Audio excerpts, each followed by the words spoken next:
It's June 24th, 2019, 7:45 p.m.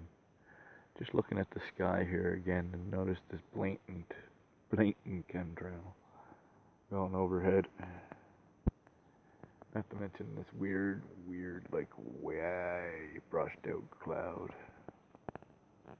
Oh, it's kind of weird.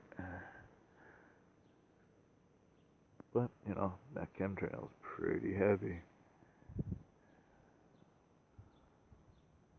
And then stops at the edge of the clouds. Whacked.